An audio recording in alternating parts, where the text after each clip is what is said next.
Olá, tudo bem? Mais uma vez estamos aqui para a nossa sequência do Bíblia Descomplicada com Mauro Azeredo. E hoje eu confesso a você que eu estou muito feliz porque chegamos a um assunto que eu tenho certeza você vai gostar muito, você deve estar ansioso para chegar a esse ponto. Até aqui nós falamos muito do pecado, né? Do causador do pecado e de toda a dor que o pecado trouxe ao mundo e como isso nos pressiona. Mas é maravilhoso quando chega o momento da gente falar da solução, né, para o mundo. A solução que é Jesus, o Filho de Deus, que deixou o seu trono de glória e veio até este mundo para morrer em nosso lugar. E nós vamos entender um pouquinho dessa história. Agora nós vamos começar a entrar na vida do que realmente nos interessa, que é o Filho de Deus, o Salvador da humanidade. Eu gostaria hoje, como é um dia especial, e a gente está ansioso para estar distribuindo algum material, hoje eu quero começar então a fazer essa distribuição. Perto do final do vídeo eu vou dar uma palavra-chave, tá? Você vai receber uma palavra, um código, e você vai digitar nos comentários então do nosso vídeo. E as pessoas que digitarem, tiverem o interesse de receber esse material e digitarem lá essa palavra-chave, a gente vai estar fazendo então aí um sorteio para a gente começar então a presentear você que está nos acompanhando no canal. Vamos falar com o nosso Deus para darmos início à leitura da palavra, que é a coisa mais gostosa da gente fazer numa manhã, né? Como nós estamos agora. Bondoso Deus eterno Pai, nós queremos agradecer porque chegamos ao ponto, ó Deus, de tocar com maior ênfase no nome do Teu Filho.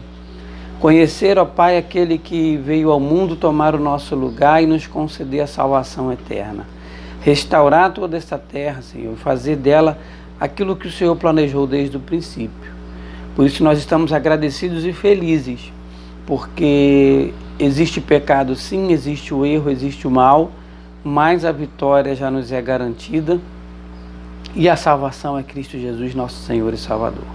Obrigado, ó Pai, por se preocupar conosco e vir ao nosso encontro. Nós te agradecemos por tudo, em nome e por amor de Jesus. Amém.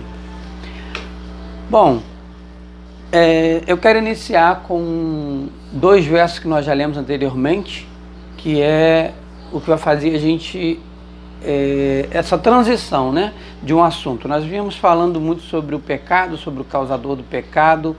Algumas pessoas já devem até estar se perguntando, né, onde é que está Deus nisso tudo? Quando é que ele vai falar de Jesus? Pois bem, chegou o momento, né?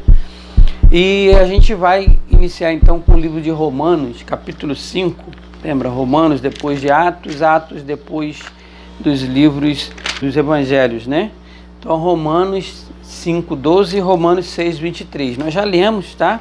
Mas vamos ler para recordar, né? Portanto, como por um homem entrou o pecado no mundo, e pelo pecado a morte, assim também a morte passou a todos os homens. Por isso que todos pecaram. Então nós reconhecemos que todos somos pecadores, não há salvação. Estamos fadados à morte e marcados para a morte.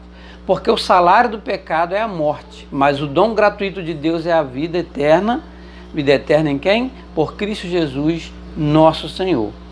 Então você se lembra lá no início do livro de Gênesis, quando o homem peca e ele sente vergonha de estar nu, ele faz então para si roupas de folha de figueira, e quando Deus encontra com eles, Deus então providencia uma roupa que durasse mais, porque agora a terra já não seria mais a mesma. E Deus sabia que as intempéries, a mudança do clima, a mudança de tudo, e o passar dos anos, o homem dependia então de se vestir de maneira adequada, proteger o próprio corpo, que agora era suscetível a ferimentos, a machucados, a doenças como nós temos hoje. Às vezes a gente pergunta, por que, Senhor? O que eu fiz para merecer? Mas não é, o resultado do pecado. Então Adão e Eva precisavam de roupas especiais. E Deus não falou que eles iriam morrer se comessem do fruto da árvore? Pois bem, a primeira morte vem, então, mas não é a morte de Adão e Eva, né? É a morte de um cordeiro para que a sua pele servisse de roupa para Adão e para Eva. O próprio Deus fez as roupas, como a gente vê lá no início, né? Nos primeiros capítulos de Gênesis, capítulo 2 de Gênesis 3. Então Deus faz, Ele mesmo prepara essa vestimenta para Adão e para Eva. E ali então está a primeira representação de que o inocente teria que morrer. Foi o cordeiro que comeu o fruto? Foi ele que desobedeceu à lei? Não, mas ele que pagou o preço para que Adão e Eva pudessem se vestir de maneira adequada, né? Então, Gênesis 3:21, o Senhor Deus fez roupas de pele e com elas vestiu Adão e sua mulher. Eu acabei de dizer, né? O próprio Deus fez a roupa e os que colocou neles, né? Então está lá em Gênesis 3, verso 21. E nesse período todo, então, ali iniciou-se a vida de Adão e Eva. Nós vimos, eles foram expulsos do jardim, a árvore da vida foi retirada, todo aquele início, né, de Gênesis. Em Gênesis 4, de 1 a 5, Adão, então, conhece a sua mulher, né, tem relação com a sua mulher, e ela, então, concebeu, Gênesis 4, de 1 a 5. E conheceu Adão a Eva, sua mulher, e ela concebeu e deu à luz a Caim. E disse, alcancei do Senhor um homem, e deu à luz a seu irmão também Abel. E Abel foi pastor de ovelhas e Caim foi lavrador da terra. E aconteceu ao cabo de dias que Caim trouxe do fruto da terra uma oferta ao Senhor. Caim foi adorar a Deus e levou para Deus uma oferta do fruto da terra. E Abel também trouxe dos primogênitos das suas ovelhas e da sua gordura. E atentou o Senhor para Abel e para a sua oferta. Deus então olhou para a oferta de Abel e se agradou da oferta de Abel. Porém, para Caim e para a sua oferta, Deus não atentou, não se agradou. Nós estamos lendo aqui, né, a Almeida Corrigida Fiel. Então, Deus se agradou da oferta de Abel e não se agradou da oferta de Caim. Lembra que no início, agora há pouco eu acabei de dizer o quê? Deus mata o cordeiro na presença de Adão, retira a pele, faz a roupa, e ali o primeiro sacrifício que apontava para a morte de um inocente. Então Caim, como lavrador, vem atrás do fruto da terra. A gente pensa que é qualquer coisa para agradar a Deus. Mas o que Deus havia demonstrado para Adão e Eva, ali principalmente Adão, era para ser seguido dali em diante, né? Então a Bíblia ela não abre essa explicação minuciosa sobre a oferta de Caim e de Abel, mas eu quero chegar à oferta de Abel hoje como mais importante. Deus aceitou a oferta de Abel por quê? Porque a ovelha, o animal inocente, representava o Filho de Deus, que é Jesus Cristo, que iria morrer futuramente em nosso lugar. O inocente tomando o lugar do pecador. Não seria o fruto da terra que estaria a salvação, mas a oferta que agradou a Deus foi aquela que representava Jesus. Então é isso que a gente quer aqui no momento. Não é discutir sobre Caim, sobre Abel, sobre o assassinato, mas se atentar ao fato de que Deus aceitou a oferta de Abel porque essa vinha de encontro com aquilo que Deus havia planejado para que o homem entendesse e não se esquecesse do resultado do pecado. Qual o salário do pecado? A morte. Se o salário do pecado é a morte, o homem então matando ali o animal, uma oferta a Deus, se remetendo à morte e ressurreição de Jesus, né? Ele se lembraria do ato inicial de Adão, que foi a desobediência, e o que a desobediência trouxe em função disso. E justamente por isso que hoje nós temos dificuldade de aceitar a dor, a doença, tudo. É resultado do pecado. Não é que Deus é covarde, Deus é ruim, mas é o resultado do pecado, e nós fomos avisados lá no início, né? Abraão, o pai da fé, né? Ele fez a vontade de Deus no tocante ao que apontava para o sacrifício de Cristo. Nós temos aqui sabemos que Abraão foi um homem que construiu altares. Todos os lugares que Abraão passou, Abraão construiu altar. Mas nós temos 4 altares aqui que ficam em destaque, né, na Bíblia, que é o altar de Siquém, que está em Gênesis 12, de 6 e 7. Nós não vamos ler esses capítulos todos, tá? Mas nos atentar à questão da oferta, né? Daquilo que aponta para Jesus. O altar de Betel, o altar de Hebron e o altar de Moriá. É importante destacar que nós estamos apenas acompanhando os eventos que aparentemente simples, né? Coisas simples, né? Construir um altar de pedra, sacrificar ali um animal, mas de grande valor para Deus. Por isso a gente não vai entrar assim, em maiores detalhes, como eu falei, na questão de cada altar, cada local, o significado de cada um deles. Seria muito interessante, mas você pode estudar lá, tá no livro de Gênesis, né? Vai do capítulo 8 até o capítulo 22. Tá? Desses capítulos você vai encontrar a história de cada um desses altares, né? Então, isso apontava para o Salvador. Abraão, pai da fé, né, chegou ao ponto de Deus pedir que ele levasse seu filho Isaque para ser sacrificado, e Abraão cumpriu o que Deus mandou, e Deus providenciou então a oferta que representava Jesus. Não era Isaque que iria salvar o mundo, né? Por isso Deus não deixou Isaque morrer, mas Abraão foi provado e aprovado em função disso, né? Isaías 53, verso 7, ele também tem uma passagem, essa passagem ela nos aponta para Jesus, de como Jesus é o Cordeiro de Deus, né? Lá Isaías 53, verso 7 diz o seguinte: ele foi oprimido e afligido, mas não abriu a boca, não abriu a sua boca. Como um cordeiro ele foi levado ao matadouro, e como a ovelha muda perante os seus tosqueadores, assim ele não abriu a sua boca. Muita gente pensa que essa passagem ela diz respeito a Jesus ser o próprio Deus e ter o poder para se livrar, né, daquele momento, e assim ele demonstrar o seu poder de Deus. Mas o que é que está dizendo quando ele foi afligido e não abriu a sua boca? Não é apenas diante do homem, tá? O homem é o ser mais inferior nesse momento.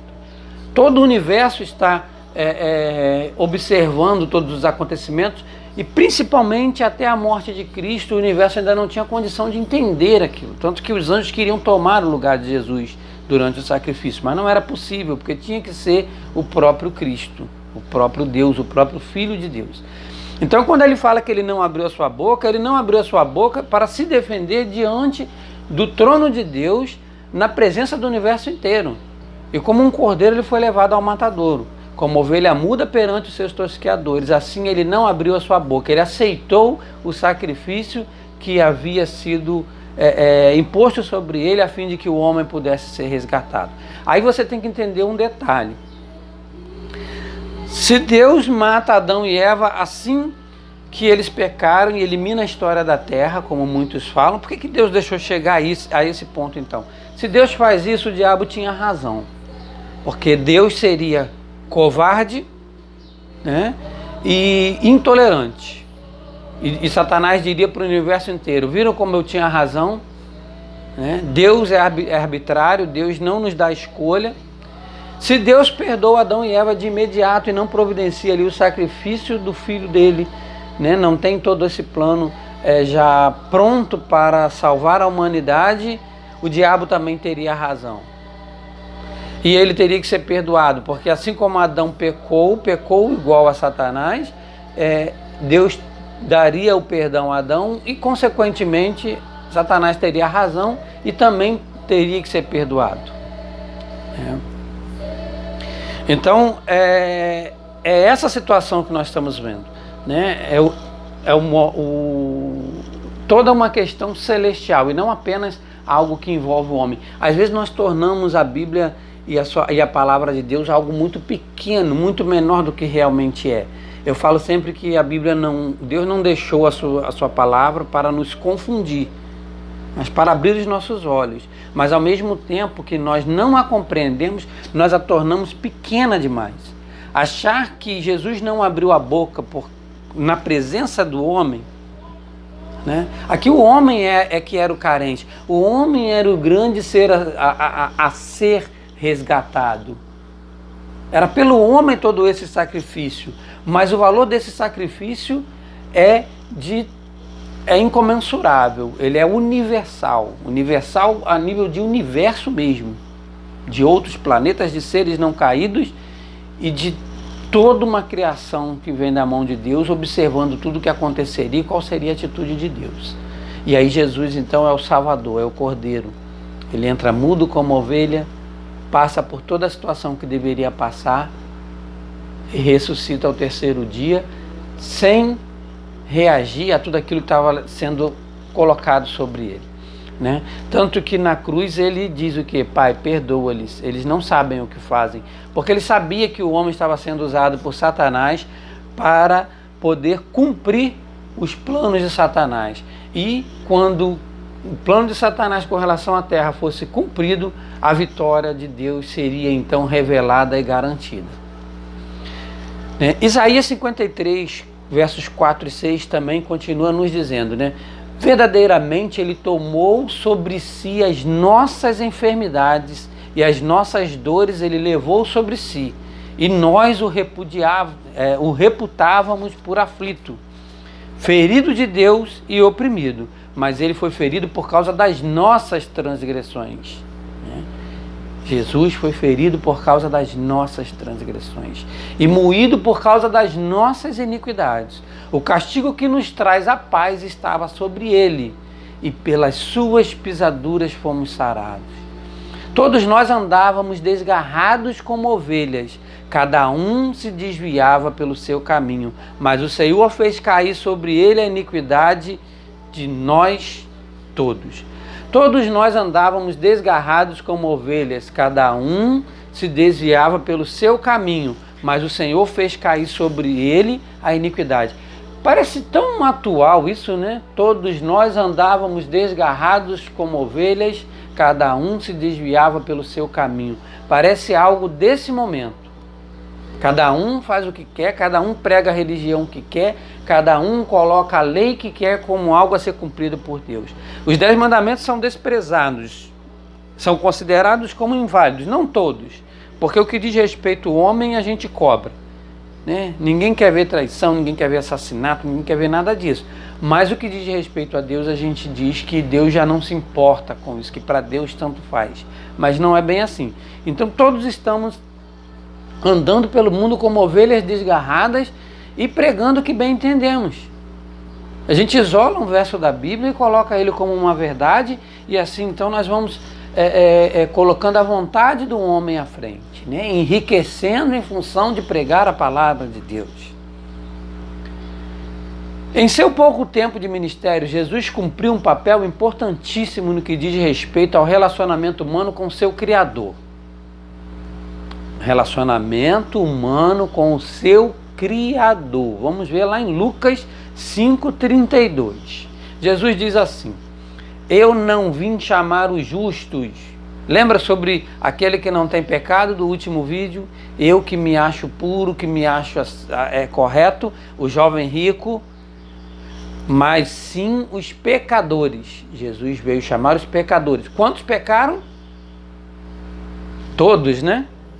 O pecado entrou no mundo por um homem e passou a todos os homens. E com ele o salário, que é a morte. Então Jesus veio chamar os pecadores. Quantos são pecadores? Todos são pecadores. Mas ele veio chamar os pecadores a algo especial. Ele não veio simplesmente dizer: filho, estou aqui de braços abertos, não me importa e você pode vir.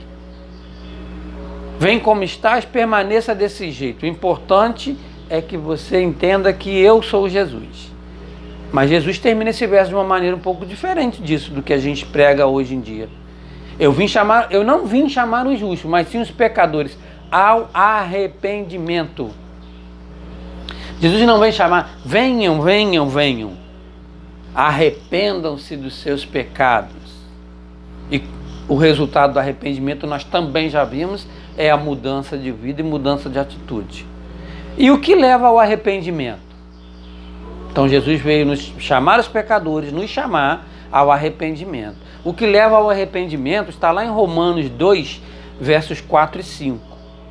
Ou desprezas tu as riquezas da benignidade e paciência e longanimidade, ignorando a sua benignidade, a benignidade de Deus, que te leva ao arrependimento.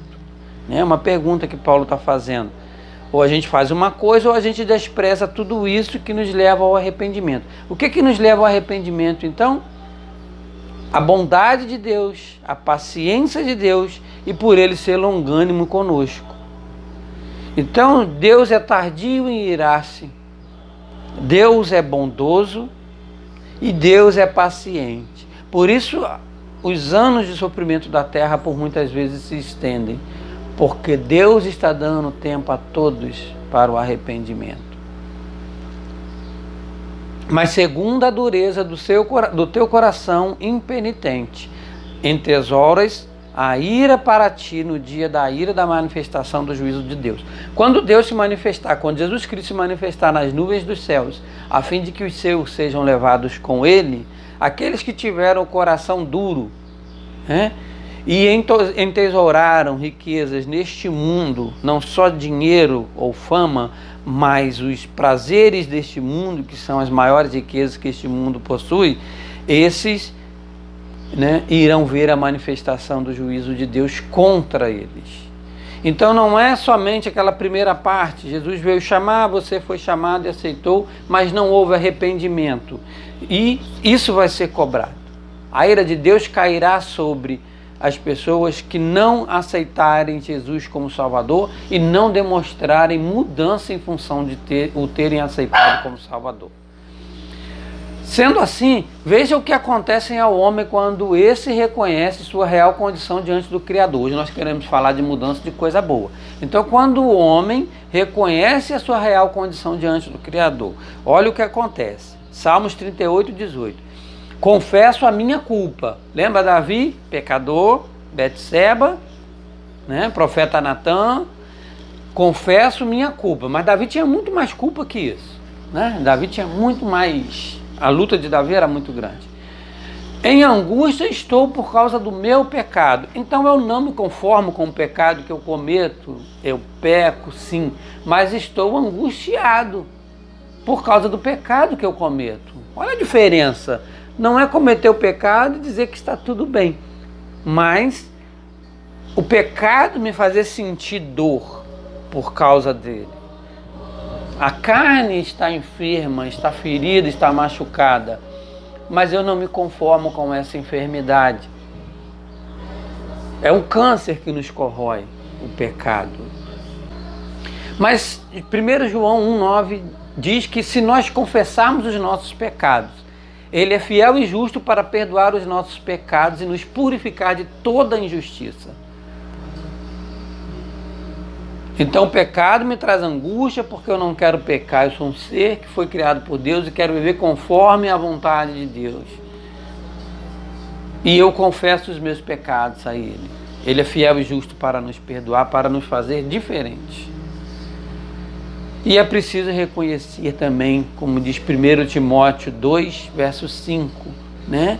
Timóteo, lá no final da Bíblia, uma das cartas de Paulo ao amigo Timóteo. Pois há um só Deus e um só mediador entre Deus e os homens, que é Jesus Cristo. Pois há um só Deus e um só mediador entre Deus e os homens, Jesus Cristo. Ou ele diz até melhor, Cristo Jesus, eu li o contrário, né? Então é Cristo, o Cordeiro de Deus que tira o pecado do mundo, que nos leva à condição de uma nova criatura, através do poder do Espírito Santo. Na verdade, sempre houve um plano para nos salvar. Caso viéssemos a pecar, Deus já sabia o que fazer. João 3, do verso 14 a 18, diz assim, ó. É muito lindo, né? Meu verso predileto está aqui no meio, que é João 3,16. Desde que eu era criança, lá na primeira igreja batista aqui de Conceição de Macabu, eu sempre amava esse verso e era encantado com a figura da Bíblia, né? Quando eu me lembro desses momentos, como Deus é longânimo, né? Como Deus é benigno, como Deus é maravilhoso, porque deixei de estar, depois estive novamente e agora, graças a Deus, né, estou outra vez. Mas João diz assim, lá em João 3, do verso 14 em diante: da mesma forma como Moisés levantou a serpente no deserto, assim também é necessário que o Filho do Homem seja levantado. Olha como Deus apontava para Cristo. No deserto, o povo de Deus se alojou próximo a uma área cheia de serpentes, e Deus então mandou fazer uma serpente de ouro, e quem fosse mordido por uma serpente no deserto e olhasse para aquela serpente de ouro, ele seria curado do veneno e não morreria, né? É um pouco estranho, né, quando eu imagino uma serpente ali levantada no meio do deserto, a fim de que olhássemos para ela. Mas na verdade ela apontava para a cruz, né? E também para a derrota de Satanás, né? Que a gente sabe, né? Morderá seu calcanhar e ela lhe pisará a cabeça, a igreja, né? Mas isso é um estudo lá de Apocalipse, falar sobre a mordida no calcanhar e a pisadura na cabeça da serpente, né? É um outro estudo. Da mesma forma como Moisés levantou a serpente no deserto, assim também é necessário que o Filho do Homem seja levantado, para que todo que nele crer tenha a vida eterna. Aí vem dizendo por que disso tudo. Porque Deus tanto amou o mundo que deu o seu Filho unigênito para que todo aquele que nele crê não pereça, mas tenha a vida eterna. Pois Deus enviou o seu Filho ao mundo, não para condenar o mundo. Jesus não veio para nos condenar, mas para que este fosse salvo por meio dele. Quem nele crê não é condenado, mas quem não crê já está. Quem nele crê não é condenado, mas quem não crê já está condenado. Gente, esse capítulo 3 de João é assim uma dimensão maravilhosa, né? Toda a bondade de Deus, assim como todo o pecado do mundo foi lançado sobre Cristo na cruz, durante a via dolorosa, durante todos aqueles momentos de sofrimento, desde o Getsêmani, as lágrimas e o suor de sangue, até a sua morte na cruz, toda a dor que foi lançada sobre ele, que pertencia ao mundo inteiro. Jesus não sentiu apenas a dor da carne, aliás, a dor da carne talvez nem lhe afligisse, pelo peso do pecado do mundo que ele carregava sobre si. Esse sim era o grande sofrimento de Jesus. O pecado que o homem havia cometido desde a sua criação até a morte de Cristo, e o pecado que a humanidade ainda iria cometer até o momento em que Jesus retornar nas nuvens dos céus. É isso aí, cada vez que nós pecamos aqui, entristecemos o céu, mais uma dor é lançada sobre Cristo naquele momento de sofrimento, porque para Deus não há tempo. Deus pode viajar no tempo, né? É diferente, ele é onipresente, onisciente, onipotente, é diferente do homem que vive apenas esse momento, mas ele consegue viver o momento da humanidade como um todo, né? Com esse pensamento a gente não pode deixar de estar aí passando para você a palavra que a gente tanto quer usar para sortear, né, ou para dar arrumar uma forma de pelo menos algumas pessoas receberem esses exemplares que a gente está tão ansioso para distribuir, né? E a palavra-chave então é Cordeiro de Deus, tá? Cordeiro de Deus é a palavra-chave. Você vai nos comentários desse vídeo e vai escrever lá, Cordeiro de Deus, apenas isso, tá? Então eu vou colocar seu nome numa lista, e nós gostaríamos, na verdade, de entregar um para cada um, mas infelizmente não é possível, né? Então Jesus Cristo é o Cordeiro de Deus que tira o pecado do mundo, como nos diz lá no livro de João, capítulo 3. E nós queremos ficar com essa bênção maravilhosa de poder dizer que Deus amou tanto o mundo, amou tanto o homem, ama tanto a terra que ele criou com tanto carinho, que ele veio tomar o nosso lugar e morrer no nosso lugar. Por que tinha que ser Deus? Porque ele é o dono de todas as coisas, né? O homem faz parte da criação e a parte do pecado, mas o ser divino é que deveria tomar o nosso lugar e mostrar que ele está disposto a ser menor do que nós, a fim de que nós possamos alcançar um local, né, uma condição muito melhor do que essa que nós vivemos hoje. Então Jesus se preocupa com você, ele quer que os seus pecados sejam perdoados, ele quer ver a sua vida transformada, ele quer que as coisas sejam diferentes. Ele se entristece com a sua tristeza e ele se alegra com a sua alegria. Vamos recapitular um pouco então para nós encerrarmos após o homem pecar, Deus foi procurá-lo. E lhe deu a certeza de que Jesus morreria em seu lugar. Jesus, o Cordeiro de Deus, ele tomou sobre si os nossos pecados. Após o pecado, a natureza humana foi corrompida e se tornou depravada, e o coração do homem endureceu. Mas o Espírito Santo muda essa natureza humana e implanta a lei de Deus no coração. Lembra de Davi? Né? Que colocou a lei de Deus no coração. Para quê? Para não pecar contra Deus. É a palavra de Deus que diz que isso funciona. A salvação depende da nossa fé em Jesus Cristo. E Jesus Cristo é o Cordeiro de Deus que tira o pecado do mundo. Senhor nosso Deus e nosso Pai, nós não somos dignos de colocar em nossa boca a palavra que é o nome do Teu Filho amado, Jesus. Mas ao mesmo tempo foi o próprio Cristo que nos deu a permissão, ó Pai, de através dele alcançarmos o Teu trono de glória, mesmo sendo ainda tão pecadores, mesmo estando tão distantes de Ti. Nós sabemos que o Senhor não se distancia de nós, para tanto deixou conosco o Consolador, ó Deus. Aquele que sente o desejo de nos abraçar, de nos acalentar nos momentos de dores, de sofrimento. Ó Pai, nós tocamos aqui em situações que nos fazem tão tristes, ó Deus. E quantas vezes estamos enfermos, não só na carne, mas também no espírito, e nos ajoelhamos e choramos, imploramos por Ti, imploramos pela Tua misericórdia, e por um breve momento nós abrimos o nosso coração, os Teus poderosos anjos tomam a nossa casa, o nosso lar, e nos livram de todo mal. E aí a alegria então reina novamente, e mais uma vez nós nos esquecemos de Ti, e começamos a permitir que o mal tome lugar outra vez dentro de nossos lares, ó Pai. Mas nós não queremos que isso permaneça, nós não queremos que isso continue acontecendo, mas também não queremos ser egoístas ao ponto de pedir que o Senhor encerre logo a história deste mundo. Nós queremos pedir que o Senhor nos ajude a cumprir a parte que nos corresponde, a fim de que as almas que ainda precisam ser alcançadas, que elas sejam alcançadas.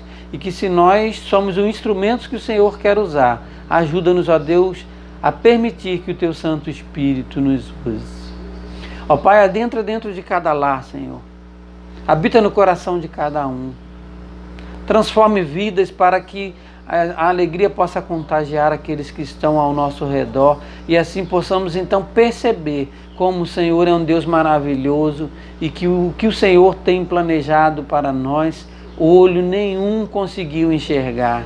Mente nenhuma humana é capaz de conceber a ideia da grandiosidade que o Senhor nos fará viver no futuro, junto com Cristo Jesus, nosso Senhor e Salvador. Ó Deus, que nós possamos reconhecer nas chagas de Cristo, ó Pai, o perdão que nos foi concedido a fim de que nós pudéssemos mais uma vez morar no céu. Mas agora um céu onde todo o mal será expulso, onde não haverá espaço para a dor, para o sofrimento, para as lágrimas, onde cada enfermidade será curada, não existirá mais, onde os amputados serão restaurados, os cânceres serão completamente eliminados, ó Deus, onde a dor já não mais fará parte da vida das pessoas. Nós não conseguimos imaginar as ruas de ouros que haverá na Nova Jerusalém, Senhor. Nós não conseguimos imaginar como serão lindas as torres, ó Pai. E como cada porta, representando cada tribo, será encantadora. Mas nada disso nos fará, ó Deus, ter o coração, uma alegria tão grande quanto olhar para Jesus e poder enxergá-lo face a face, ó Pai. Nenhum momento nesta vida pode nos levar a sentir o que será a grandiosidade de estar na presença do nosso grande Pai, do nosso grande irmão, do nosso grande Salvador, Senhor. E poder ver a glória que emana do Teu trono, sem sentimento de culpa. Ó Deus, em nós não cabe tudo que o Senhor tem para nós. Um pouco da presença do Teu Santo Espírito já nos faz, ó Pai, sentir a pessoa mais pequena do mundo, a pessoa mais incapaz que pode existir nessa terra. Mas é o Senhor quem capacita, ó Pai. É o Senhor quem nos chama. É o Senhor quem nos faz diferente. É o Senhor que nos concede a salvação. E é por isso, ó Deus, que nós queremos mais uma vez nos entregar em Tuas mãos, porque nós por nada, nós mesmos nada podemos. Cura, ó Pai. Como diz essa canção, manifesta, Senhor. Que a Tua glória seja emanada de nós, a fim de que o mundo possa enxergar que as coisas são diferentes do que aparentam ser. Fica conosco, Senhor, e ajuda-nos a acreditar.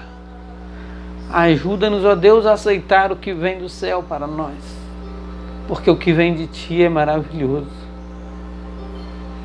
E, ó Pai, toma-nos em Tuas mãos pelo sacrifício de Cristo Jesus, nosso Senhor. Amém. Meu querido, minha querida, esse mundo não tem nada a ver com o que Deus planejou para nós. Esse mundo não é o que Deus quer dar de presente para a humanidade.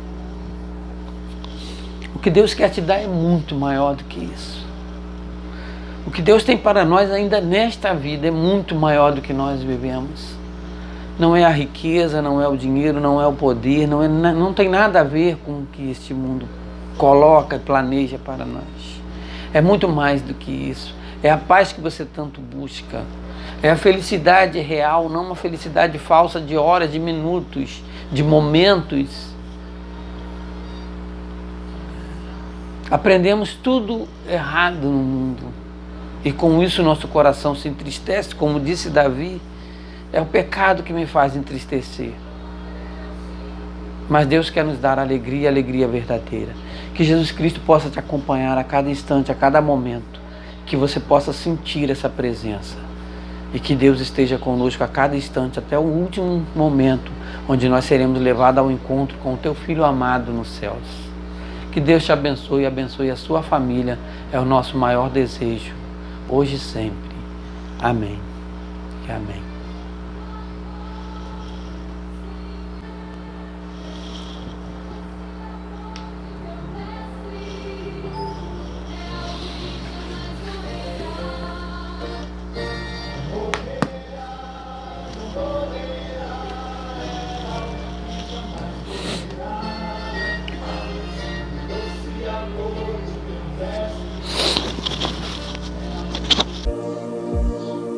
Tu és a minha luz, a minha salvação, e a Ti